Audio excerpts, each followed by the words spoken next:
Salut tout le monde, on se retrouve aujourd'hui pour une nouvelle vidéo sur ma chaîne et aujourd'hui on va parler book haul. Mon book haul du mois de juin est aussi fourni que le book haul du mois de mai pour plusieurs raisons. J'ai quand même une vingtaine de livres à vous présenter, j'espère que ce book haul ne sera pas trop long même si je sais que vous adorez ce genre de vidéo. J'ai pas mal de services presse à vous montrer, de romans en VO et d'emprunts parce que je n'avais pas emprunté à la bibliothèque depuis déjà un an et là j'ai refait quelques emprunts, du coup je vais vous montrer ça tout de suite. Donc du coup on va commencer avec les emprunts à la bibliothèque universitaire de Nantes. Donc du coup je suis allée à la bibliothèque de ma fac pour emprunter quelques livres parce qu'on peut emprunter des livres pendant 3 mois. Ils ont quand même un secteur VO plutôt bien fourni et j'avais un roman d'histoire que je voulais prendre aussi, me procurer. Niveau VO là devant moi j'ai pris The Old Man and the Sea de Ernest Hemingway aux éditions Simon & Schuster. Donc c'est une courte histoire de Ernest Hemingway mais qui me tentait beaucoup, c'est une de ses plus connues, donc Le vieil homme et la mer.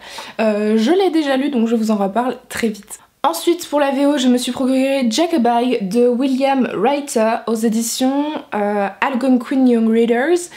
C'est un roman ici qui est sorti en fait aux éditions Bayard au mois de juin et je ne le savais pas, hein. J'ai un peu pris ça parce qu'il était dans le rayon Young Adult de ma fac donc j'en ai profité.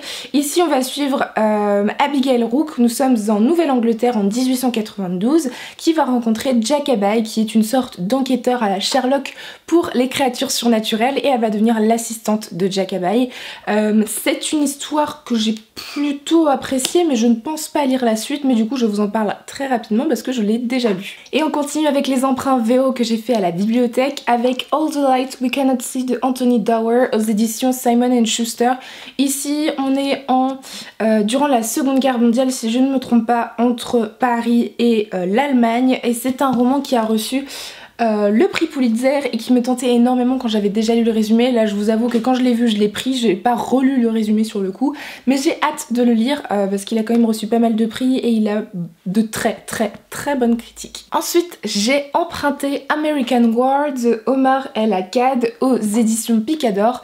Ici c'est toujours de la VO anglaise. On va suivre la vie d'une famille pendant la Seconde Guerre civile américaine, donc c'est un roman qui se passe dans un futur qui pourrait être le nôtre il va y avoir aussi une sorte de virus, voilà, une sorte d'infection aux États-Unis, donc ça m'a l'air vraiment super intéressant. C'est aussi un livre qui a eu de très bonnes critiques et il est assez court. Il est aussi sorti en français tout comme All the Light We Cannot See, donc si ça vous intéresse il est sorti et du coup j'ai hâte de le lire et de toute façon il sera lu avant le mois de septembre parce qu'il faut que je les rende au mois de septembre. Et du coup le dernier emprunt VO de la bibliothèque, il s'agit de The Water Knife de Paolo Bacigalupi aux éditions Orbit Books. Ici c'est un roman de science-fiction, on va suivre une sorte de guerre de l'eau en fait dans le monde et plus particulièrement dans les pays développés. En fait l'eau devient une denrée rare qui entraîne des guerres.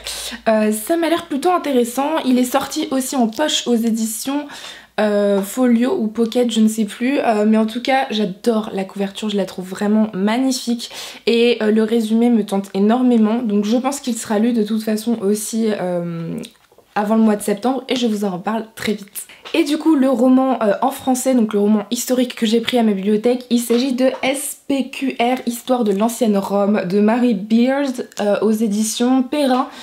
Ici c'est sa thèse sur l'ancienne Rome. Mary Beard est une auteure qui est aussi connue, qui est déjà connue pour être historienne, mais aussi qui a fait de nombreux traités sur le féminisme. Voilà, donc j'avais très envie de lire ce roman parce que, enfin c'est pas trop un roman, c'est plus voilà une thèse sur l'ancienne Rome.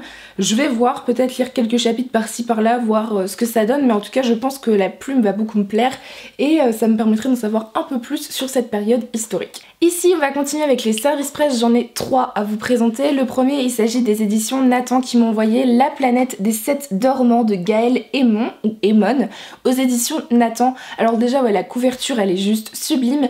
Ici on va avoir un vaisseau qui va être naufragé sur une planète et ils vont devoir du coup trouver les personnes qui étaient dans ce vaisseau, vont atterrir sur une planète inconnue et vont essayer de chercher les moyens nécessaires pour remettre leur vaisseau à flot, et ils vont tomber sur une sorte de civilisation qui va les prendre pour des dieux parce qu'ils ne les connaissent pas. C'est un roman assez court, j'ai vu des critiques assez mitigées, mais j'espère de mon côté aimer ce bouquin parce que l'objet livre est absolument sublime et le résumé a l'air super sympa. Ensuite, j'ai reçu 2 romans des éditions Gallimard Jeunesse en service presse. Le premier, il s'agit de Nos vies en 1000 morceaux de Hayley Long qui va sortir le 16 août 2018. Alors déjà, c'est pareil, cette couverture de service presse est absolument sublime.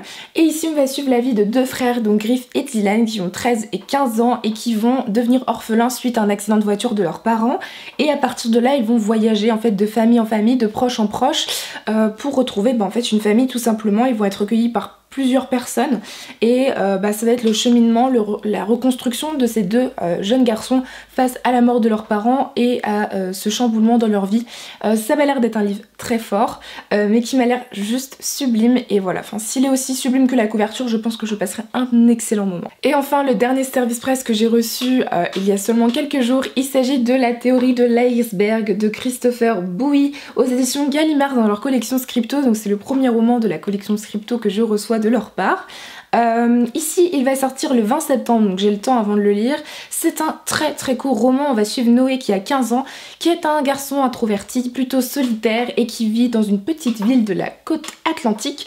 Et en fait suite à un accident de surf, il va commencer à bégayer, il va donc arrêter le sport et se réfugier dans la littérature. Et un jour il va être tenté par un concours de nouvelles et va se mettre à l'écriture et va aussi faire la rencontre de Lorraine, une drôle de fille qui est plutôt passionnée par l'astronomie. Voilà, donc c'est un roman feel good pour la fin de l'été, assez court. Je pense que ça peut être sympa, je trouve la couverture assez énigmatique, mais en tout cas voilà, c'est écrit énorme à l'intérieur et il fait à peine 200 pages, donc ça va être une bonne lecture pour la fin de l'été. Ensuite, sur les 10 livres que j'ai pu acheter au mois de juin, il y a quand même 5 livres qui font partie du prix littéraire de l'imaginaire Booktube dont je suis jury, et il faut absolument que j'ai lu les 7 romans pour la fin de l'année, donc enfin pour septembre, donc du coup je me suis procuré le reste des romans que je n'avais pas encore en ma possession. Donc le premier, il s'agit de Scythe de Neal Shusterman, ici aux éditions Walker Books. C'est un roman de science-fiction. Sur le prix littéraire il était en français, moi j'ai décidé de le lire en anglais. Donc ici on est sur un roman de science-fiction où en fait la mort est quelque chose que l'on contrôle, et pour éviter qu'il y ait une surpopulation on engage des faucheurs, et on va suivre du coup Citra et Rohan qui sont apprentis faucheurs et qui vont devoir apprendre ce métier. Alors j'en sais pas plus, je veux pas en savoir plus, j'adore la couverture, c'est un roman qui a énormément de succès, que ce soit en France ou dans les pays anglophones, du coup j'ai hâte de le découvrir. Le deuxième roman de ce prix littéraire, il s'agit de A Darker Shade of Magic de V.E. Schwab, ici aux éditions Titan Books. C'est le fameux roman Shade of Magic. C'est un roman qui me tente énormément. Ici on va suivre Kel qui est un voyageur, une sorte de magicien en fait qui peut voyager entre des univers parallèles, et ici les univers parallèles sont 4 Londres. Il y a un Londres gris, un Londres rouge, un Londres noir et un Londres blanc, chacun avec sa spécialité, ses caractéristiques.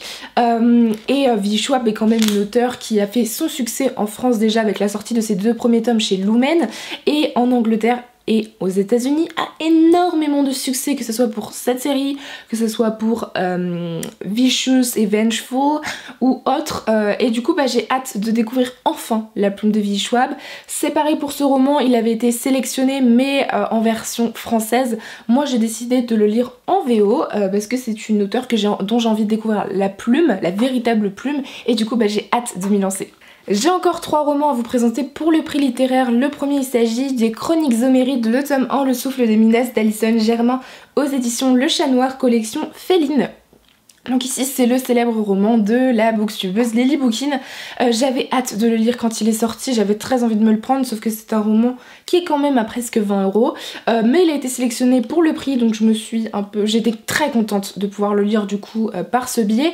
Ici on est sur un roman qui traite de mythologie grecque. Si je ne me trompe pas, on va suivre une jeune femme dont je ne me souviens évidemment pas du nom, qui va être témoin de la mort d'une personne en fait qui va rendre son dernier souffle dans ses bras, et suite à la mort de cette personne dans une sorte de ruelle, elle va se découvrir des pouvoirs où elle transforme les objets en or, donc un pouvoir qui serait relié à Midas, donc la célèbre figure de Midas dans la mythologie grecque. J'ai hâte de lire ce roman, il a eu de très bons avis, malgré que ce soit par une booktubeuse, hein. Le bouquin en lui-même est très bon, donc j'ai hâte de le découvrir par moi-même. Le deuxième roman que je dois vous présenter pour ce prix, il s'agit du tome 1 de Lebon Chinel, Allégeance de Oksana Opposition Rebelle Collection Galactée. Ici on est sur un roman où Hitler aurait vaincu les autres pays et aurait gagné la Seconde Guerre mondiale, et du coup on est 200 ans après la victoire d'Hitler